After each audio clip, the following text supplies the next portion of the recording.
Missão digital é o nosso chamado, com amor e verdade, sempre lado a lado. Olá, bem-vindo. Mais um encontro nosso, o Missão Digital, começando mais uma vez. Nós estamos hoje com um tema interessante para conversar, para bater um papo. É um tema que vai para várias áreas, mas vai afetar muito, né? Ou pelo menos nós vamos discutir muito sobre casamento, sobre família, e para isso nós vamos pegar alguns modelos, né? E melhores modelos do que os santos, eu acho que isso é muito difícil achar um modelo tão completo e tão perfeito como Deus selecionou alguns homens e mulheres na Terra. Então esse vai ser o nosso tema. Tô com o Renato. E aí, Renato, como tem passado aí esses dias? Nós estamos gravando na época da Quaresma. E como tem sido a sua, antes da gente entrar no tema, né? Como tem sido aí a sua Quaresma? De que maneira que você tem vivenciado esse momento tão importante pra gente? É mais uma empreitada hoje, né? Eu acho que está sendo uma experiência muito diferente, né? Nós gravarmos esses conteúdos, né? Eu acho que ele não só é interessante pelo que a gente vai transmitir, mas para nós, né? Refletir um pouco mais a nossa vida e um tempo muito propício esse, né? Da Quaresma, um tempo de reflexão, um tempo de penitência, jejum, que nos faz, assim, adequar ao dia de hoje, ao mundo de hoje, à realidade de hoje, né? A gente sempre falava muito as coisas de comida, bebida, das coisas que a gente tem, mas hoje acho que vale muito mais a questão do que a gente vive nos dias de hoje, né? Largar um pouquinho também, às vezes, As distrações, as né? distrações, né? E focar um pouco mais naquilo que nos fortalece. Eu já tenho experiência da comunhão diária, mas eu tenho feito algo assim um pouco mais profundo, né? Eu tô tentando refletir um pouco mais o que a liturgia fala conosco. Uhum. Não Durante só todo eu- o dia, né? Não durante só todo o naquele dia. momento ali. E faz uma diferença grande, né? Cada dia o evangelho, a leitura que Deus nos coloca, né? E ainda mais carregar Cristo, né? Depois na Eucaristia. Acho que tem feito Isso pro dia a dia, né? Durante os momentos uma nossos, né? força maior, né? Eu acho que a Quaresma é um tempo que eu falo assim, é um tempo muito lindo, por Muito tudo lindo. que foi, né? Lógico, pela morte e crucificação de Cristo, mas nos leva a refletir no nosso dia, no nosso tempo, algo diferente, né?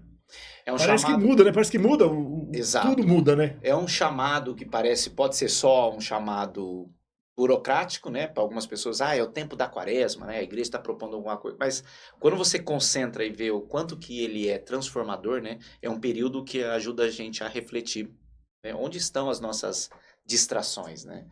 Eu também tomei como decisão nesse período de estar mais próximo na oração. A gente ouve muito, né? Olha, você vai fazer a penitência, o esmola e oração. E eu sempre ouvia, eu rezo, mas esse ano eu falei, não, peraí, eu preciso melhorar. Eu vejo a Quaresma como realmente aqueles 40 dias de Jesus no deserto, né? Os 40 anos de Moisés também lá, sofrendo tudo que sofreram. E é um treinamento, né? Nós estamos aqui vivendo um treinamento. A Quaresma é um treinamento, para depois a gente sair mais fortalecido, né? Você entende isso também como... Eu acho que é um período, né? Quando se fala assim, ter o ano sabático, acho que é o período sabático nosso que a gente para, né? Ver tudo que a gente faz durante o nosso ano, né? E nos prepara não só para a Páscoa de Cristo, né? Mas para tudo, né? Para Pra o nosso tudo. dia a dia, para o nosso trabalho, né? Às vezes a gente se pega em momentos que a gente fala assim, ué, e aí? E agora, né? O que eu faço?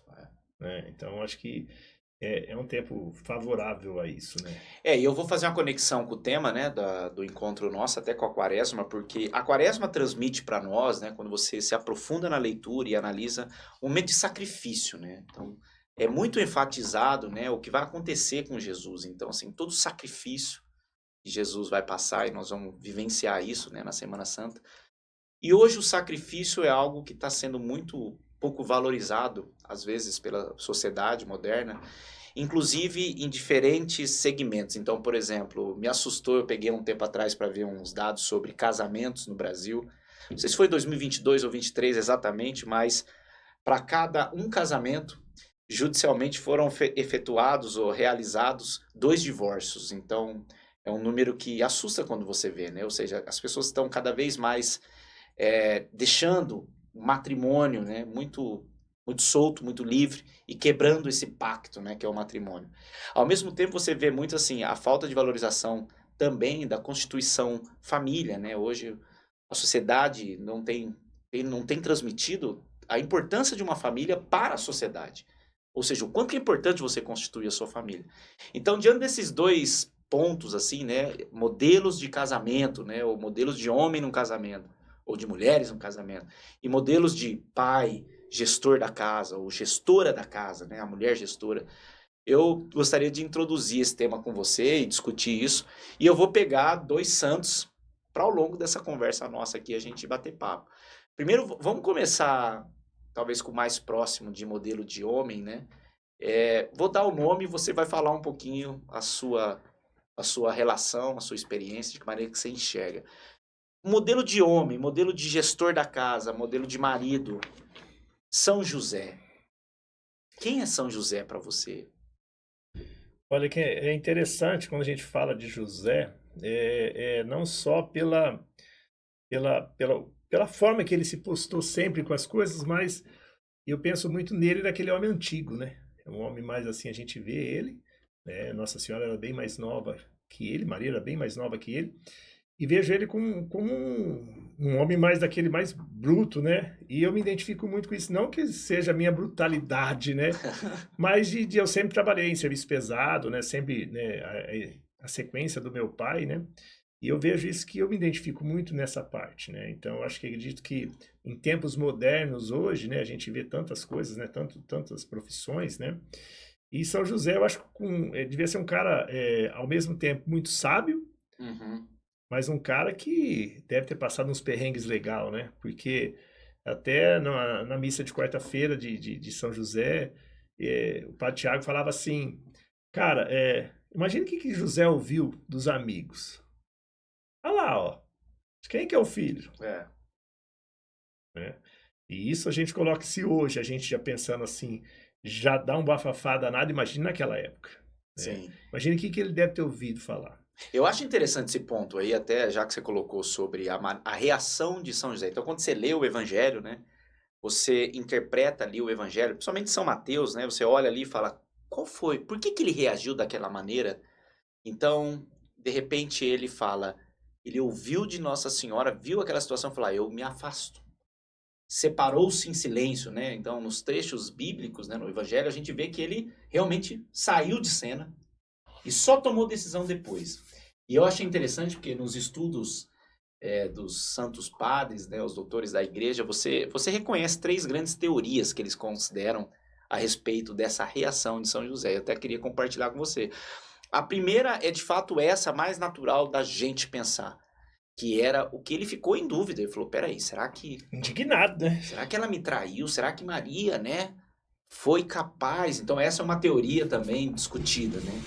Uma segunda teoria foi que ele ficou extremamente assim perplexo. Então, o grau de perplexidade, ele ficou tão assustado com aquela situação, porque ele era um homem estudioso, né? Se você acompanhar até São Mateus que narra no início, né, quem foi São José, o Evangelho de São Mateus é lindo, maravilhoso por causa disso. Lembra que ele traduz tudo lá, né? Toda a história de São José para chegar em Jesus, né? No sentido de quem foi esse homem que Deus escolheu para ser o pai na terra de Jesus. E aí vem essa história de que ele veio de uma família que seguia, né, as tradições. Então ele conhecia as leis. E ele estava no momento que ele acreditava, pode vir de fato o Messias. Será que veio o Messias agora na minha família, né? Terrena Comigo aqui? Comigo. Então essa teoria da perplexidade é aquela que fala, meu Deus, né? Vou me afastar porque eu preciso entender. E a terceira teoria é interessante porque é a teoria onde ele, sabendo o que poderia acontecer, ele fica tão espiritualizado que ele fala, eu não sou digno de estar com Maria, a mãe do Senhor. Ele sabia que poderia acontecer, ele acreditou que aconteceu com ela e ele não se sentiu digno de ser um homem para estar com ela. E aí dessas três teorias, sem entrar em muito detalhe, né, digamos assim, teológico, olha quanto ensinamento, né? Então eu fiquei me colocando, das vezes que eu fiquei realmente a minha resposta como homem, às vezes, de duvidar muitas situações, outras de ficar perplexo e não tomar uma resposta, e outro de não se sentir digno em relação às graças que Deus coloca na nossa vida. Você identifica esses pontos também, assim, no seu dia a dia, na sua vida, na sua espiritualidade, ou não? Assim, como eu falei, eu acho que eu fui criado num meio bem assim, não vou dizer assim pesado, né? Mas um lado que tinha a masculinidade algo muito forte, né? Que homem tem que ser homem não chora, homem tem que ser Firme, né? duro, ele tem que ser provedor, isso aí sim. Mas muitas vezes eu me deparei com situações de perplexidade, né? De falar assim, meu Deus, essa responsabilidade é minha? E agora, né? E agora? E aí você vem no lado que eu sempre falo assim, e aí, a quem você vai recorrer? Né? E eu vejo que dentro do que a gente vive na comunidade, na igreja, é o que nos mostra cada dia. É porque existem situações que eu falo assim, como resolver isso? Né? É. Como passar por isso? E foi graças à igreja, né, a ter esse convívio diário com a Eucaristia, que fez o Renato ser lapidado também. É, de alguém que pensava completamente diferente. Não por não ter um exemplo, porque eu tenho um exemplo muito forte dentro de casa, de um pai que é fiel. O seu pai sempre foi. Como que é a relação sua do seu pai no sentido assim de religiosidade ou espiritualidade? Porque obviamente, né, nas décadas anteriores, né, os nossos pais, né, uma geração diferente da nossa criando os nossos Sim, filhos. sim. Mas como era esse? Meu pai sempre teve como se diz assim, era sagrado a missa. Para ele, sempre mostrou o caminho, né? Um homem muito devoto a Nossa Senhora Aparecida, né? E para ele, assim, a missa é algo que não poderia faltar nunca. O fim de semana, só era fim de semana se tivesse a missa. Então eu fui criado indo à missa. E ele tinha, quando a paróquia Nossa Senhora do Carmo Maricela tinha missa domingo de manhã, era domingo de manhã, ou quando não tinha lá, a gente ia na catedral às 10 horas. Ele gostava da missa domingo de manhã, ele gostava de jogar bola, então a gente sempre conviveu com isso. Então ele nunca deixou disso, né? E sempre me incentivou a estar participando dentro da igreja. Sim. Lógico, mais pelo um lado materno, que minha mãe sempre nos carregou, sempre foi uma mulher de muita oração, de muita... Mas meu pai sempre foi muito dentro da simplicidade dele, como São José, Sim. né, a missa. Né? Nunca foi algo que aprofundou muito dentro do que a gente busca hoje, nos tempos de hoje, né, de acampamento, de coisas. Sempre participou de ECC, fez, gostou. E esse era um modelo vivo, né? Era um modelo vivo. Você estava vendo ele participando, né? E em relação, acho que você tocou num ponto que eu acho que é muito relevante hoje para falar de casamento e família, que é parece que nas gerações anteriores o domingo era o dia do Senhor e era realmente o dia do Senhor, né? Diferente. Você organizava tudo depois da missa. E entrava na rotina dos pais. O pai colocava, ó, é missa e acabou. E com o passar do tempo, parece que o domingo ficou mais um dia e a missa se tornou, né, talvez ali um acessório. Um momento que você vai, né? E quanto que isso hoje reflete, né, na nossa espiritualidade. Então, acho que é legal, você tocou no assunto de que hoje o marido, o pai, né, ele tem que tomar esse cuidado, né, de tentar voltar à valorização do domingo ou do final de semana, né, mas o momento com Deus, né? De colocar isso no dia a dia do casamento, no dia a dia, né? Nos finais de semana com a família. Você concorda que isso é um ponto interessante para... E eu acho que isso é tão interessante que as pessoas que não têm isso incomodam elas. Porque gera uma curiosidade diferente. Né? Algo, fala assim, pô, o que eles buscam tanto lá? Por quê, né? O meio que eu vivo onde eu moro, o meio que eu vivo aonde eu trabalho, né? Porque os meus funcionários sabem, eu abro a empresa cedo, né? Antes das 7, passo as coordenadas para eles e eles sabem que eles não vão entrar em contato comigo das 7h15 às 8 horas, que eles sabem que eu estou na missa. Né? E isso aí mostra, assim, não que você quer mostrar algo para eles, isso é meu, mas gera uma curiosidade. Pô, o que tem de diferente? E até o meio que você convive, pô, por que você não vai estar fim de semana com a gente? Ah, eu tenho um retiro, tenho participar de um acampamento. Ah, por que você não faz? Então as pessoas veem isso. E a gente não tem só que mostrar, mas a gente tem que tentar trazer. Né? Sim, com exemplos e... E aí dentro de casa é mais fácil, porque o convívio, a Maria Fernanda participa. Ministra também da Eucaristia, está sempre. a Maria. Então, já criou-se isso. Sim, esse vínculo, né? Com o domingo do Senhor. Com o domingo do Senhor.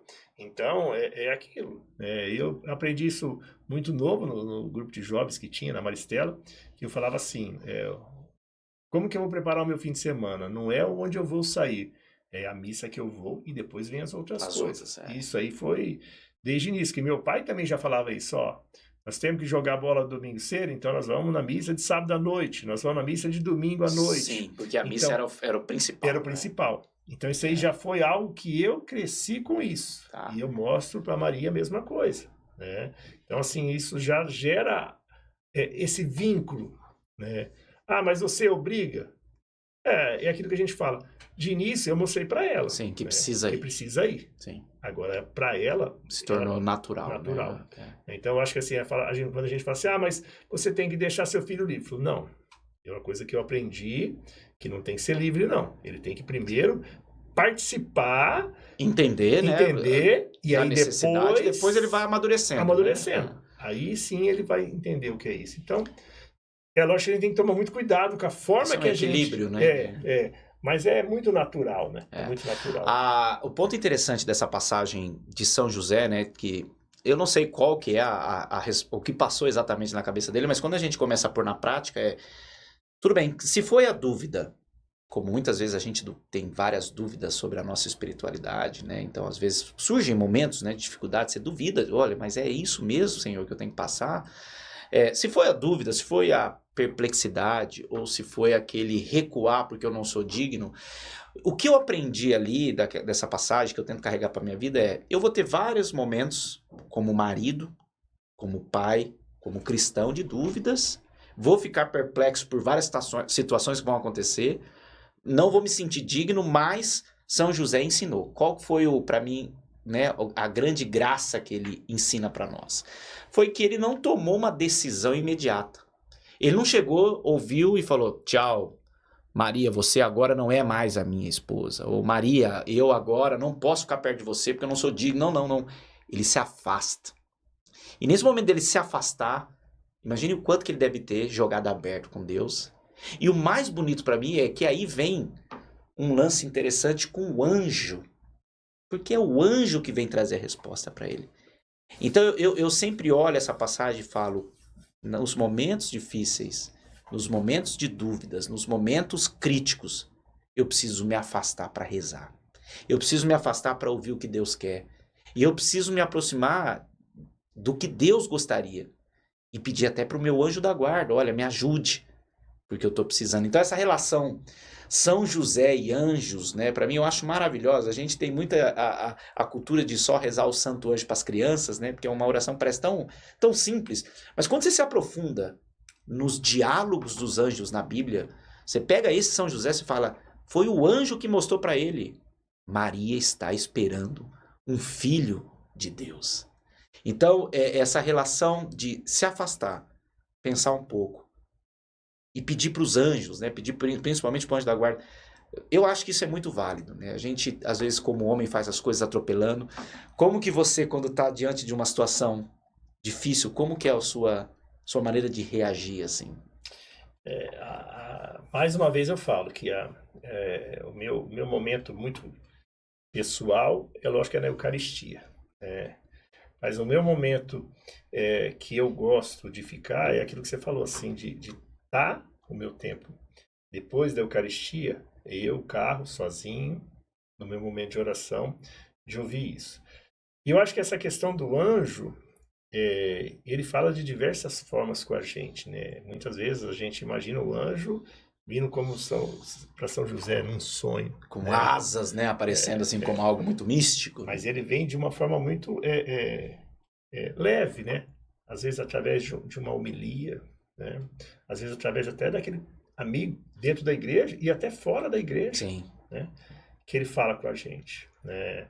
Então são coisas que se a gente procura isso, não de só encontros, espiritualidades, mas a nossa forma do dia a dia. Sim. Né? Eu acho que ele fala através de um cliente, de um orçamento que você vai fazer, Ele fala, mostra, né? Ou seja, o cotidiano O nosso... cotidiano nosso. Mas isso vai daquilo que a gente está buscando dia a dia, né? Porque não adianta eu falar assim, eu não estou participando em nada que ele vai falar comigo. Eu vejo muito disso para mim, Renato. O Renato veio dessa forma. O café nosso, mais uma vez falando assim, nos traz várias reflexões. Né? Esse café é só para contextualizar, é um momento que vocês se reúnem após a missa, né? Alguns amigos e alimentam ali conversas, ideias. Eu acho que isso é enriquecedor porque a gente vê várias idades, né? Meu pai, mais velho, 85, e a gente pega outras pessoas. E como que isso como que eu posso dizer para você assim? É balanceado porque a gente vê assim que o problema todos nós temos, mas a forma que quando a gente busca isso, a palavra, a Eucaristia, faz aquele suporte para o outro. Eu acho que vou aproveitar até esse comentário seu de trazer aqui um pouco a relação, né, essa estatística que eu disse sobre tantos divórcios, né, tantas separações, tantas pessoas deixando de viver juntos, deixando o matrimônio, deixando de valorizar esse matrimônio que é o casamento, né? Então nós temos acompanhado isso, eu tenho certeza que você tem amigos que já se separaram, infelizmente, assim como eu também tenho. E quando você olha isso assim, né, é difícil da gente falar do relacionamento do outro e não é isso o nosso papel. Então eu tento trazer isso para minha vida no sentido assim, deixa eu olhar modelos de homens que poderiam me ajudar. E, de fato, o verdadeiro modelo é o modelo que não está mais vivo, né? Eu brinco dizer que são santos, porque, fora isso, todos nós temos erros, né? Então, olhando São José e da maneira que ele conduziu, primeiro, essa dificuldade que ele teve com Maria quando ela aparece grávida. Depois, São José fazendo uma viagem, ou seja, ele provavelmente tinha uma casa lá, né? E aí ele deixa tudo para fugir de uma perseguição de um psicopata que era Herodes para tentar matar todas as crianças. Vai para o Egito. Depois ele volta do Egito, constitui um novo lar, né? Um outro lugar, e mesmo assim vai se adaptando. O quanto que esse modelo, na sua opinião, Renato, é como modelo de homem para sustentar ou para estar firme num casamento? Como que você olha isso?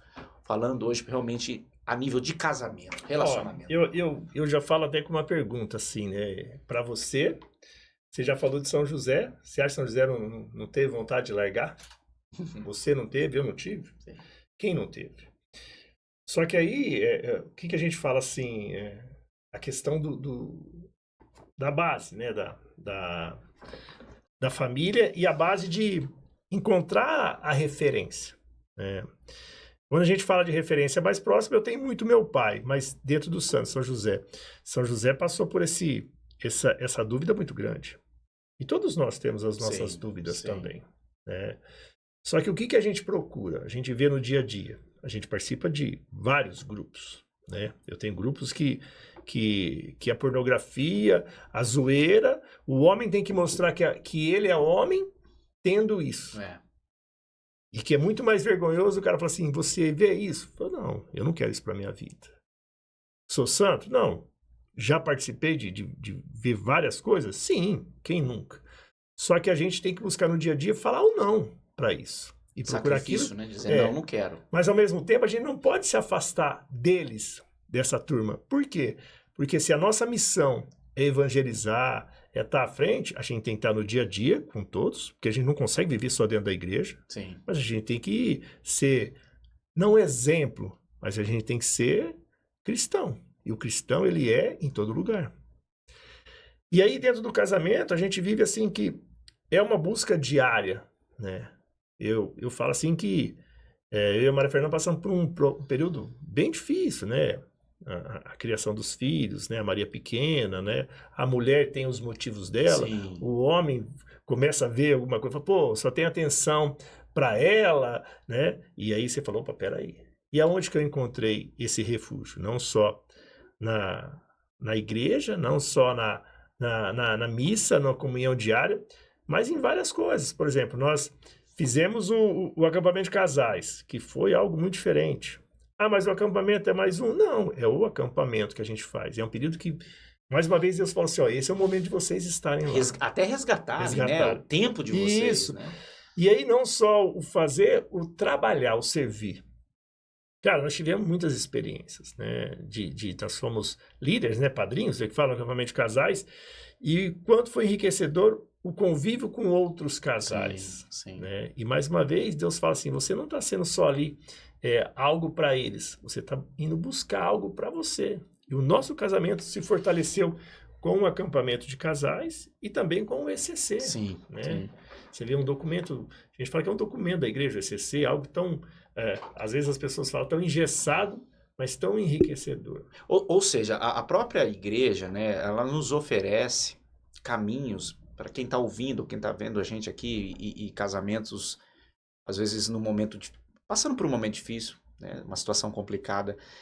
Reza, não dá certo, tenta, não dá certo, mas a igreja nos dá, né, algum auxílio. Então, para você que nunca fez o ECC, né, ou para quem está ouvindo aqui, fazer um encontro como esse, ou participar de um acampamento, ou talvez principal, que você diz, estar próximo de casais com Cristo, né? Isso. Porque não é só fazer o acampamento, não é só ir no ECC, é depois ter esse grupo social aí, né, que mantenha viva a esperança. Porque os casamentos chega um momento que, natural, né? A gente vai perdendo esperança por algum problema. E aí, né? Como é bom ter alguém do lado falando, olha, eu já passei por isso, ou vamos lá, é assim mesmo, vamos tentar. E olha que é legal que você falou assim, porque assim, a gente encontra amigos, né? Que estão passando por perrengues grandes, né? E aonde que procuram se eles não têm essa base, né? Aí, primeira coisa, quando a gente encontra o cara, fala, não, abandona, vai atrás disso, você tem a vida para curtir, Isso, vamos procurar o que é melhor. E o quanto que é difícil você chegar pro cara e falar assim, ó, tô com você. Vamos num grupo de oração, vamos numa missa, vamos procurar. E eu acho que isso aí que nos fortalece ao mesmo tempo de estar indo com eles. Sim, né? sim. A gente não é o dono da verdade, mas a gente tem a verdade. Sim. Né? A gente tem a verdade conosco, que é Cristo. Né? E aí eu já passei por vários parceiros que entraram num período que abandonar tudo, e o quanto que para nós é desafiador, né? Porque Você conseguir ajudar, sair dessa correria nossa que tem, e encaixar dentro do horário. Sim. E se dedicar a isso. E mais, né? Cada casamento, né? Cada conjunto ali, né, homem e mulher e o núcleo, cada um tem as suas dificuldades. Então, é muito difícil que a gente não consegue, né, tentar opinar em tudo, porque são realidades diferentes, são casas diferentes, são histórias, né, diferentes, tudo isso a gente já sabe. Mas eu coloquei um propósito na minha vida em relação a casamento, né, principalmente pegando esse modelo de São José, que eu não busco um casamento feliz, sabe? O meu relacionamento, eu busco ter um casamento saudável. Então eu prezo muito pela essa saúde dentro do meu relacionamento. O que significa isso? Vão ter dias que vão ser problemas e eu não vou estar feliz. Assim como a minha esposa também não vai estar feliz pela minha reação, pela uma atitude que aconteceu.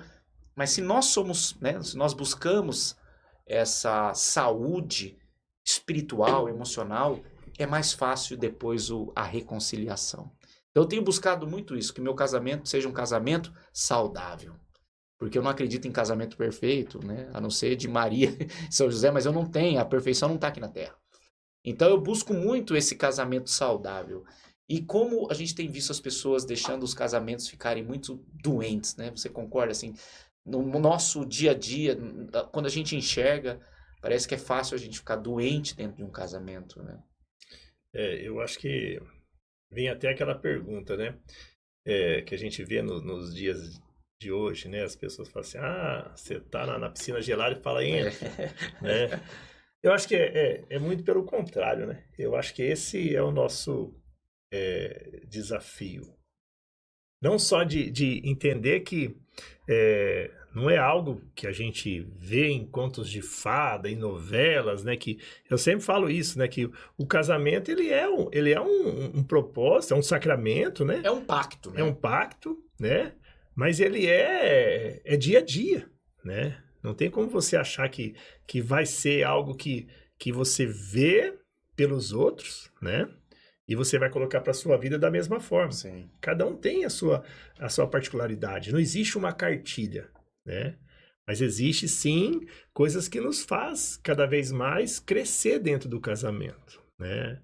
Eu até vi um casal essa semana num vídeo, e ele falava assim, eu não sou o mesmo homem de 22 anos, eu hoje com 57, eu sou outro. E ela também não é a mesma Maturidade. pessoa, maturidade, né? Eu acho que isso aí nos faz mostrar que assim, não tem como eu olhar um casal lá de 60 e eu com 40 achar que é a mesma coisa, né, que eu tenho. Eu tenho que ir cada vez mais dentro do meu casamento, né? Conhecer cada dia, né? Mais a minha esposa e me conhecer também. E esse olhar é um olhar muito divino, né? Porque quando você olha, eu acho algo fantástico. Se você pensa, né, e começa a estudar um pouco da parte de biologia e a relação, as diferenças biológicas homem, biológicas mulheres, né? O que o cérebro, de que maneira que ele atua, os hormônios da maneira que são diferentes, né? Como pode dar certo uma relação, né, que é super complexa. E aí você olha e fala, só através, né, dessa graça de Deus. Então tem que ser um olhar divino, né? E aí a gente levar para a questão do perdão, porque é uma escola, a gente aprende muito nessa escola do casamento, que é a escola do perdoar. E o perdoar é realmente cortar o que já foi e começar dali para frente. Essa escola do perdão é uma escola muito ativa, você não acha, na questão do casamento? E é diário, né? É diário. É diário, é diário. E como que se completam, né? Sendo tão diferentes, né? E como você falou assim, a questão hormonal, a questão biológica, O histórico o todo. histórico. E quando a gente começa a entender isso, como fica um pouco mais fácil, vamos dizer assim, né? Uhum. Um pouco mais fácil, né? Um pouco mais fácil. É a ação divina falando, olha, eu sei que o casamento é difícil, mas é um matrimônio. E uma coisa que a gente vê muito, isso aí, eu falo, que, assim, as pessoas às vezes olham pra gente dentro da igreja, participando dos acampamentos, e falam assim, nossa, Vida fácil. vida fácil. Casamento feliz no céu. E como que o convívio com casais, dentro desse mesmo ideal, nos mostram que o barco é igual para todo mundo. Né? O barco é igual para todo mundo. As dificuldades As acontecem. dificuldades acontecem. Cada um dentro da sua realidade, né? Mas vive. Não só financeira, não só espiritual, né? Mas do convívio, né? E como você enxerga uma coisa muito importante, assim, vamos falar praticamente, vai. Como que você mantém na loucura do dia a dia e mesmo com tantos afazeres que a gente tem, né, profissionalmente, familiarmente, socialmente, a sua relação, você e a Fer, vocês se separam em algum momento do dia ou da semana ou sei lá do mês para poder ter, olha, agora é nós aqui, a gente precisa alguns minutos, ou como que é essa busca de vocês para manter unido mesmo diante de tudo que vai acontecendo no dia a dia, né? Assim, nós somos bem diferentes, né? Eu gosto muito da correria, de sair, de ir para um lugar, de trazer gente em casa, fazer. E ela gosta muito mais Do momento dela, da tranquilidade. Dela, tranquilidade e tal. Então somos muito diferentes, né? A gente não marca algo semanal, fala assim, esse é nosso. É mesmo pelo que... Dia a dia. Dia a dia. Ah, surgiu uma oportunidade da gente estar junto, que às vezes a Maria não está em casa, que está um integral, a Maria vai muito agora. Ah, agora é nosso. Aí a gente fica assim, né? Então isso aí a gente começou a aumentar isso. E quanto tem feito a diferença, né? No nosso casamento. Né? Eu fiz um exercício, eu e a Ana, nós fizemos um exercício alguns anos atrás, assim, né? De realmente preservar isso. Então, a gente brinca, né, um com o outro, que nós temos as nossas sextas-feiras onde a gente abre uma garrafa de vinho ou vai tomar uma cerveja, só nós dois ali em casa. A gente não sai, não, a gente fica em casa, mas chegou um momento que a gente às vezes até fecha a porta da cozinha e fala para os meninos, nós estamos conversando. E não são muito tempo, às vezes 10, 15 minutos, 20 minutos, para você falar um pouco um do outro, o quanto isso ajuda na manutenção do casamento, um casamento saudável. Então, assim, ali a gente vê os problemas, né, discute, mas também a gente não fica falando só de dinheiro, não, só de problema. Não, também falar um pouquinho das vitórias, né, ou de outras dificuldades que aconteceram. Acho que esse momento para nós, assim, nós estabelecemos essa cultura e foi muito importante. A gente teve que fazer esse exercício. Então, é até engraçado que tem finais de semana que a gente não consegue, cara. E assim, é algo fantástico. A outra semana já aconteceu, ou no final de semana já aconteceu alguma briga, uma discussão, ou nós não conseguimos, assim, ter sintonia para tomar uma decisão. Perde a sintonia só porque eu não tenho aquele ritmo do nosso jantar, ou da nossa conversa, do nosso happy hour. Então eu me esforço muito para preservar isso, sabe? Eu brinco até com os casais amigos que isso é uma questão que a gente pôs e que deu certo por nossa realidade de vida. Cada casal, né? Cada casamento tem uma realidade de vida diferente, né? E o quanto que é bom, né? Esse diálogo que a gente tem, né? Entre... E o que eu vejo assim, o que mais falta, eu acho que assim, dentro de um relacionamento, e a gente vê muito isso nos dias de hoje, é ter essa individualidade. As pessoas, eu acho que cada um precisa do seu momento só, mas as pessoas não precisam mostrar uma para as outras que são melhores ou maiores, né? E no casamento não ter essa disputa, né? Porque eu falo assim que o gostoso é o companheirismo, né? É ver que essa pessoa está do seu lado para tudo, Sim, né? sim. Que tá bom, que tá ruim, se tá Nos chorando. momentos fáceis, mas também nos momentos que... Isso. E ter esse prazer de estar perto. Esse prazer de estar perto. Eu incentivo muito a Fer a ter os momentos dela, que ela gosta muito de estar em oração, de estar. E eu incentivo isso muito para ela. Mas, ao mesmo tempo, eu vejo que a gente precisa ainda mais aumentar esse momento juntos, né? Por mais que eu goste tanto de festa, eu gosto, mas sabe que o Renato vai mudando, né? Aos poucos você vai vendo que é bom você estar meio quieto também, né? Sim, sim. Eu falo que a única coisa que eu tô fazendo agora, que fazia tempo que eu já não fazia, e a Maria gosta muito de me acompanhar, é montar quebra-cabeça. Você fica ali meio... Cara, como aquilo me desliga de tudo, né? E aí eu vejo que assim, ela percebeu que ela, estando junto também é gostoso, Sim. né? A Fer já não gosta Mas de e montar. como que essas pequenas coisas, eu acho muito, muito interessante esse seu comentário, porque como as pequenas coisas, né, os pequenos momentos nos aproximam de pessoas, né? Muito. Nós iniciamos a nossa conversa aqui, nós estamos gravando aqui no período de quaresma, quantas distrações nós temos, né? Certo. E aí vai de novo nisso, as distrações nos afastam realmente daquilo que é essencial. E Deus pede para nós, olha, você aí no seu casamento, o essencial é você estar com a sua esposa, estar com o seu marido, esse é o essencial. Você aí, pai, mãe, né, o essencial é você estar com os seus filhos, né? E você disse, às vezes pegando um quebra-cabeça e ficando alguns minutos, já transforma o ambiente porque você está concentrado. E você conseguiu trazer ainda a filha junto. Então, assim, como as nossas pequenas ações, né, vão trazendo os nossos filhos para próximo da gente, né? E quanto isso é importante para a gente introduzir no nosso dia a dia, né? Estar próximo deles, assim. Eu acho que isso já conecta com o nosso segundo momento aqui da conversa, que é hoje a destruição da família, né? Ficou muito nítido, porque se um casamento não dá certo, infelizmente, né? Como consequência, família também sofre, né? A criação dos filhos fica mais difícil.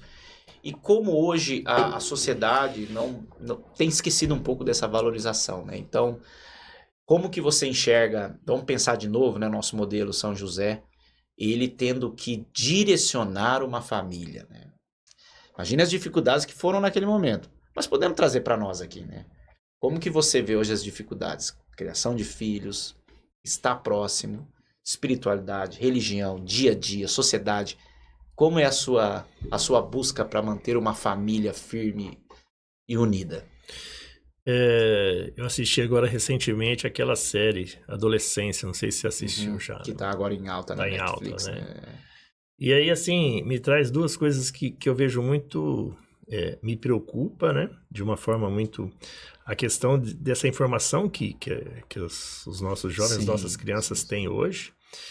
E, ao mesmo tempo, eu vejo o quanto que a falta de uma referência faz na vida das pessoas. Sim. Né? Eu acho que São José deve ter encontrado uma dificuldade muito grande, né? De primeiro entender essa questão. Nossa, como que é isso? E agora, mais né? que agora. E hoje me pega muito forte isso aí, né? Porque as crianças, eu vejo assim que elas começam a tirar exemplos, não de coisas boas, mas de problemas para elas. Sim, sim. Será que eu tenho isso? Mas e se isso acontecer? São as dúvidas que a gente tinha também, né? Mas de uma outra forma, né? E essa preocupação de que você tem que mostrar algo é muito relevante, é muito nítido hoje nos jovens hoje, né? Eu vejo assim, isso já é uma fala antiga da Maria, fala assim, mas é popular, né? A gente tinha isso também na nossa época, com certeza. né? Mas como que isso aí hoje tem feito a diferença? Como que você precisa ter seguidores, como você precisa ter likes, né? Eu acho que esse é um ponto para os pais de crianças, adolescentes, né? Os jovens em geral, esse é um grande desafio, porque tem uma questão muito séria, porque muitas pessoas acham que a vitimização é uma coisa boa, né? Então, foi transformado um pouco na nossa sociedade essa questão da vitimização. E aí, quando você pensa, né, na história toda, você olha lá Caim e Abel, né? Ali, para mim, Caim foi um exemplo de vitimização que ficou como um grande erro para a nossa sociedade. Né? Fez a oferta, Deus não gostou da minha oferta, então tá bom, então agora eu me torno uma pessoa horrível e vou lá e vou assassinar meu irmão. Então, a vitimização hoje colocada para as crianças, né, para a nossa sociedade, é muito ruim, porque eles precisam ter alguma coisa, e geralmente é alguma coisa negativa. É ruim eles crescerem nesse... O negativo para eles... Para eles se tornou uma coisa boa. É prioridade o negativo. É bom eu ter problema, é bom eu falar que eu tenho problemas, dificuldades, e valorizar isso como vítima, né? E o quanto que faz mal isso para eles, para a nossa sociedade, né? O outro ponto extremo é se eu não sou vítima, eu tenho que ser extremamente popular. E aí vem essa questão, né, dos seguidores, né? Influência. E de uma vida que ninguém sabe a realidade. Mas é uma vida, muitas vezes, transmitida, e as crianças não têm, né, maturidade, os jovens não têm tanta maturidade para ver e falar, peraí, será que é tudo isso? Será que é exatamente isso, tudo isso que eu estou vendo, né? Então é um desafio hoje, né, para os pais. Eu vejo como nós vamos educar nossos filhos tirando essa vitimização que a sociedade coloca para eles, principalmente essa rede social, e ao mesmo tempo também tirando essa luta brutal por popularidade. Ser popular, senão, é o fim da sua vida, né? Então, acho que esse é um desafio que está batendo a nossa porta, né, hoje, no dia a dia. A gente tem uma realidade muito forte e legal dentro da nossa paróquia, né? Eu acho que assim, o estar do jovem participando hoje é muito, muito forte lá na paróquia, né? Sim. Mas, ao mesmo tempo, a gente vê assim, o quanto que a gente tem que tomar cuidado com esse participar também, né? Porque o excesso, né? O excesso. Agora você acha que é um ponto muito interessante. E a gente dosar isso aí, porque a gente às vezes acaba até de uma certa forma falando assim, vamos deixar ela lá, né? Fica lá e fica mais fácil pra gente ficar em casa, né? Não, a gente tem que saber que esse equilíbrio é muito importante, né? Que aí acho que vem no convívio, né? De participar de práticas esportivas, né? É o equilíbrio, é o equilíbrio. Mas às vezes a gente o levar muito para essas coisas também, o excesso prejudica, né? Porque se depara com outra realidade. Mas fulano está participando, tá servindo lá, eu não preciso ir, fulano está fazendo tal coisa, o quanto que isso aí E é em toda etapa da vida nossa, né? Nós passamos por muitas coisas, até nós hoje, no dia de hoje, a gente depara com situações de pessoas de acampamentos, né? Vamos falar sênior, de pessoas com uma maturidade maior. Mas por que fulano está à frente disso, está à frente daquilo? Né? A vaidade humana, né? A vaidade está lá em si. Mas é interessante esse ponto do equilíbrio, que hoje muitos pais ou de adolescentes conversam comigo às vezes sobre essa questão da paróquia, ter tantos movimentos, né? Nós estamos numa paróquia que tem muitos movimentos, muitos. Tem muitas ações, tem muitas atividades, e a preocupação dos pais às vezes mas será que não está demais, né? Será que eles não estão... E aí traz aqui para nós mais um modelo, e seria o modelo de um futuro santo, né? Ou na verdade um santo que vai ser canonizado, ou seja, logo ali, que é do jovem Carlo Acutis. Porque para mim ele é um modelo para os adolescentes e jovens, para as crianças, porque ele buscou muito essa questão do equilíbrio que você mencionou. Então, vou contar rapidamente aqui a história de Carlo Acutis, até para quem não tem tanta intimidade, mas ele nasceu em 1991, então nós estamos falando de um santo, né, novo, como eles brincam, santo da calça jeans, né? em 1991 e ele morreu em 2006. Então ele morreu com 15, 16 anos, né? Leucemia. E o que me chama a atenção quando você lê as histórias dele, ou mesmo pega no YouTube, você acha a mãe contando. Imagine a mãe de um santo, você tem os vídeos ou as entrevistas, né, da mãe de um santo. E ela comentando como ele buscava um equilíbrio. Então ele era extremamente dedicado à adoração eucarística, o amor à Eucaristia. Mas ao mesmo tempo gostava de videogame. Ao mesmo tempo gostava de jogar bola. Ao mesmo tempo gostava de ter os eventos sociais da escola. E ela comenta isso. Então é algo que vai, né, dando um equilíbrio. E ele para os jovens hoje é um grande modelo. Dá para buscar, mas tem que buscar com equilíbrio. Então acho que isso vai muito de encontro aí que você mencionou, às vezes desse ter muita coisa e os pais deixando, olha, deixa a igreja, já tá indo na igreja, então vai. Não, peraí. Será que está trazendo o fruto que Deus quer para os meus filhos, para minha família, né? E aí vem, então, Carlo Acutis como esse modelo para as crianças, para os adolescentes, né?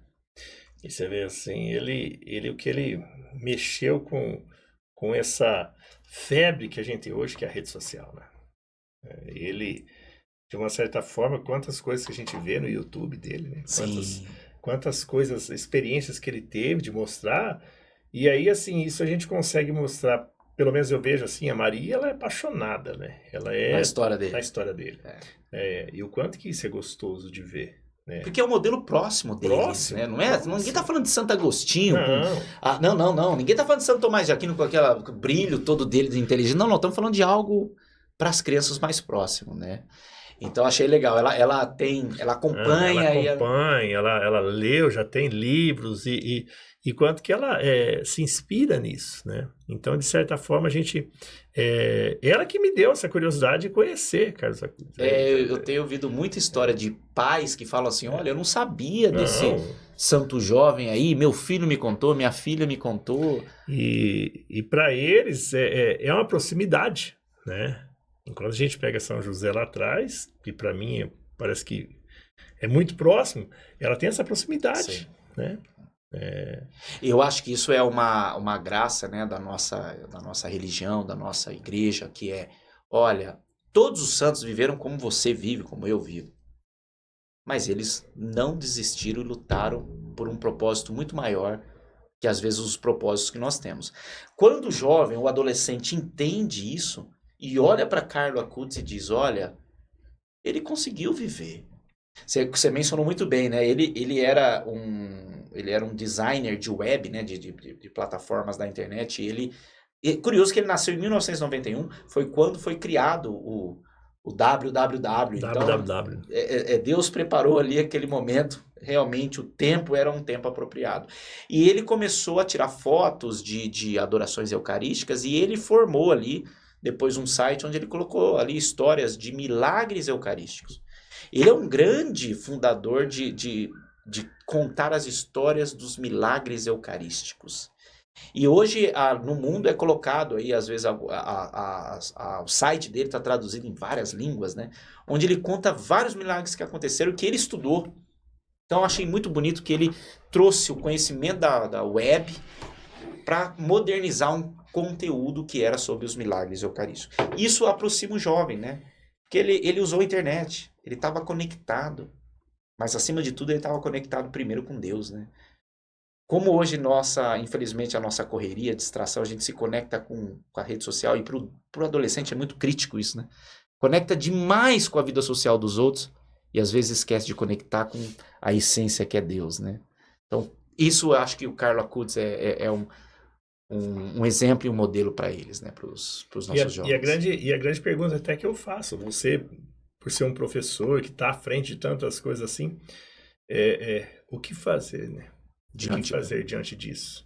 De mostrar que essa conexão, que a vida que eu mostro, que eu tenho que estar mostrando, que eu tenho que seguir, que eu acho bacana. Assim, como fazer isso, né? Como fazer isso, né? Eu concordo, eu vi recentemente, alguns anos atrás, aí eu comecei a estudar materiais de um professor lá dos Estados Unidos, de Harvard. Ele trabalha numa escola de negócio, de business, né? E ele estuda muito, ele como sendo um neurobiologista, ele estuda muito a relação de como hoje existe uma crise de sentidos na vida dos jovens, né? E ele, por estar também dentro da universidade, ele entende isso, pegando diferentes gerações. E ele contextualizou de uma maneira que eu achei muito relevante, que é a crise do sentido está cada vez mais forte na vida do adolescente, do jovem, porque ele esqueceu de 4 pontos fundamentais, assim, que é, primeiro, constituir a sua vida com fé. Então ele fala, a falta de fé é um grande problema. Outro problema, a falta de família, ou seja, valorizar o seu tempo em família. Outro problema, a falta de amizade. E a amizade não é a amizade virtual, não é a amizade da rede social, não. A amizade é juntos, olho no olho, é tempo junto de amigos. E ele comenta também a dificuldade hoje das pessoas aceitarem o trabalho. Então ele fala, quando a sociedade deixa de valorizar fé, família, amigos e trabalho, você perde o sentido. Isso é transmitido para os adolescentes, para os jovens. E eles vão perdendo um pouquinho o sentido na vida. E a gente ouve isso, né? Como falta às vezes isso, o desânimo, né? A vontade, você tem vontade de ser o quê? A pessoa nem sabe o que ela quer ser. Mas você quer trabalhar? Não sei se eu quero trabalhar. Então, começou esses 4 pilares, né? Fé, família, amigo, trabalho. Quando esses pilares, um deles começam a ser rompidos aí, o quanto que isso pode prejudicar a vida de um jovem, né, de um adolescente. E aí uma frase que eu gravo, que eu escutei de um amigo, e eu já tinha isso comigo, mas me focou mais é aquela questão, não prive seu filho da conquista. O quanto que conquistar as coisas hoje deixaram de ser valorizadas. Né? E o quanto que a gente tem que se policiar para isso, né? De falar assim, não, vamos fazer com que dê valor, né? Eu acho que o ponto da resiliência é outra palavra que é muito importante na nossa sociedade, né? No nosso dia a dia. Quanto que a resiliência deixou de ser valorizada, né? E nós, até por um excesso de conforto que nós temos, nós esquecemos de pôr resiliência nos nossos filhos. E nós também fugimos, né, de assumir o que Jesus pediu. Pega a tua cruz e segue. Dor, sacrifício. E seja firme. Mantenha-se firme, a resiliência.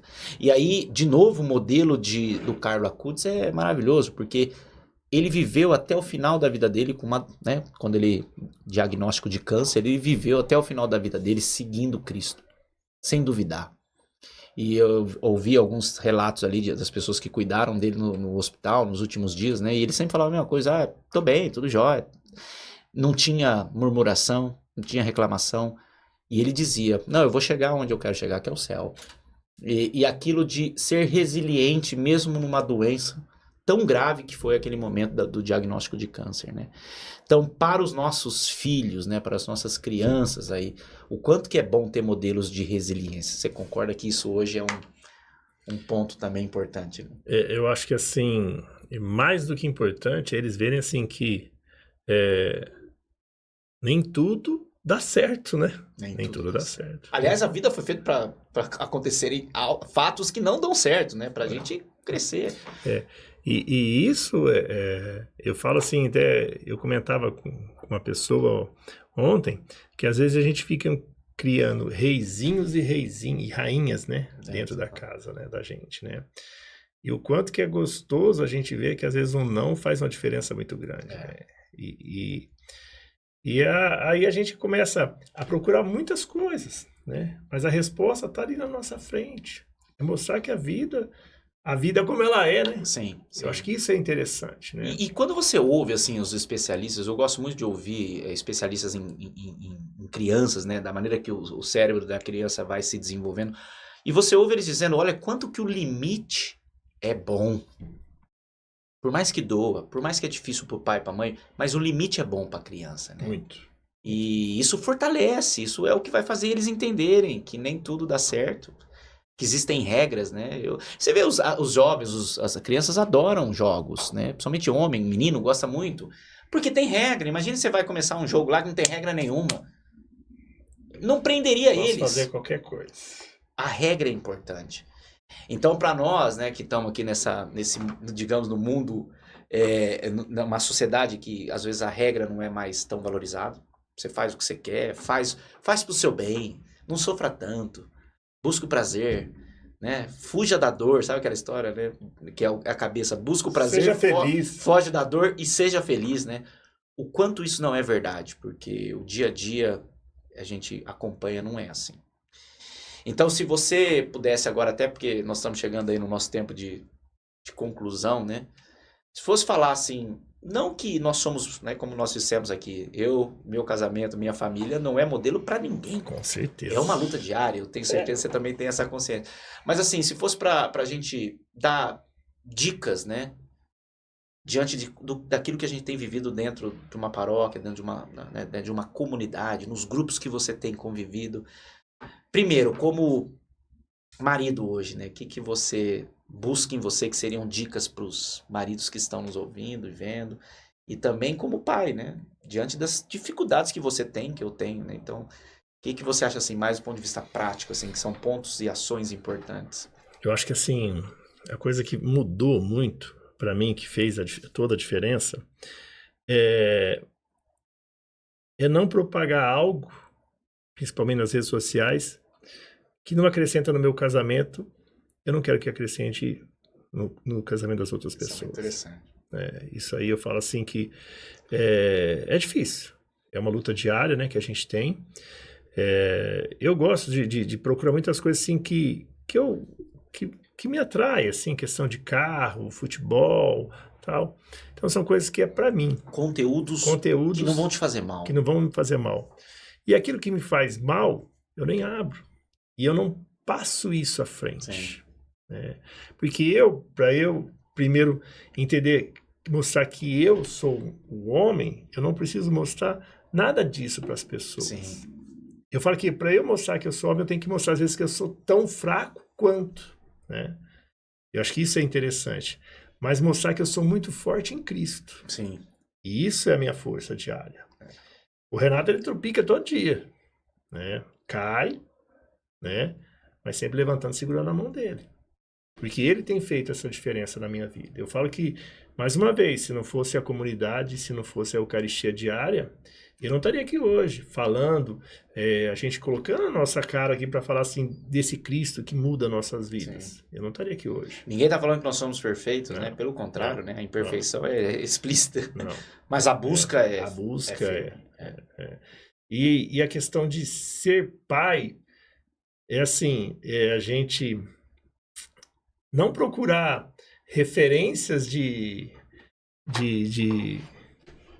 conteúdos para poder, mas ser você. No dia a dia. No dia a dia, né? A Maria participa de muitas coisas comigo, ela anda muito comigo, né? E eu mostro muitas realidades para ela, e mostro que o pai dela tem hora que ele tá para baixo. Né? Que natural, né? Que é natural. Eu não privo ela disso. Né? Eu não privo ela de ver esse tipo de coisa. De ver que o pai às vezes está chateado, que o pai está nervoso, que o pai passa por dificuldades, mas mostrar que a gente sempre tem que em Cristo e com os nossos próprios méritos e com nossas lutas diárias conquistar as coisas. Né? Sim. Eu acho que isso aí tem feito muita diferença. E entender um pouco dela o jeito, né? Você é pai de menina, eu sou pai de menina, né? E entrar dentro do mundo dela. Sim. Né? E é diferente, né? É diferente. Eu acho que esse é um ponto. Tem meninos e meninas têm criações diferentes, e isso é muito importante quando o pai homem percebe e fala, opa, eu tô tratando agora a menina, então eu preciso me adaptar a essa realidade, né? Assim como a mãe também, muitas vezes, com meninos em casa, né? Como que faz essa entender um pouco esse conceito, né? Eu vou pegar também um gancho aí no que você comentou. Hoje existem muitos materiais, conteúdos, né? Escolas, ideias na internet, nas redes sociais, e as pessoas às vezes acabam seguindo uma coisa aqui, seguindo outra coisa ali, vira uma bagunça mental e que acaba não ajudando, né? Nas coisas simples do nosso casamento e da criação dos nossos filhos, né? Para mim, quando eu olho racionalmente para um casamento se manter em pé, para uma família se manter em pé, só por Deus. Então, eu tenho muita dificuldade, às vezes, quando eu converso com alguém que não é religioso, ou mesmo até uma pessoa que é ateu e não acredita em Deus, eu até admiro, que eu falo, como você consegue, né, manter um casamento, uma família, Porque para mim, hoje, eu dependo dessa graça. Se não fosse a graça, eu acho que não... não tenho certeza que meu casamento não seria um casamento de busca para ser um casamento saudável. E eu também não sei como eu ensinaria meus filhos, né? Então, o exemplo é muito importante. Nós sabemos disso, né? O exemplo no dia a dia. Mas e a sabedoria, né? Então, eu tenho rezado muito a Deus para me dar sabedoria, para eu entender meus filhos, temperamentos diferentes. Momentos que um chora, o outro tá dando risada, né? E o homem da maneira que ele é, né? Os meninos da maneira que eles têm, né? Com toda aquela energia. Então, eu acho que eu não... Geralmente eu falo para meus amigos, né? Que têm filhos. É um sacrifício direto. Mas a valorização, né? Quando você olha para os seus filhos, é algo que não tem preço. Né? Só para aqueles que passam esse momento tão lindo. Então, nós temos aí modelos, como nós mencionamos, né, Renato? Nessa conversa de hoje. Muitos modelos, né? São José... como, né, homem, gestor, nós temos aí Carla Cutts para essa adolescência, para essa juventude, né, e que nós possamos buscar neles, né, essa força de continuar na caminhada e que a gente possa, não ser modelo de ninguém não, mas mostrar no nosso dia a dia que a gente luta para manter um sacramento que é o matrimônio e manter as nossas famílias também unidas a Deus, né. E o quanto é bom ver que a gente vai vencendo, né, dia a dia, né. Cada dia, né? Cada dia. Cada dia é uma vitória, né? É uma vitória pro que a gente vive hoje, né? E essa vitória em Cristo, ela é muito saborosa, né? Ela é muito saborosa. Então nós, assim, encerramos aqui a nossa conversa, pedindo realmente a São José que reze por todos os homens, né? Todos os pais que acompanharam esse bate-papo, por todas as mães, mulheres, e que o Beato Carla Cutts, né? Que logo nós vamos dizer aí, o Santo Carla Cutts, que interceda por essa juventude brasileira, pelos nossos filhos, você que está preocupado com teus filhos, né? Peça a intercessão dele junto a Deus, com certeza, para ajudar a gente a constituir mais famílias. E com certeza isso vai mudar a nossa sociedade. É isso que nós acreditamos. Com certeza. Valeu, meu amigo. Valeu, tamo junto. Boa conversa. Sempre. Fiquem com Deus. Outra. Tchau, tchau.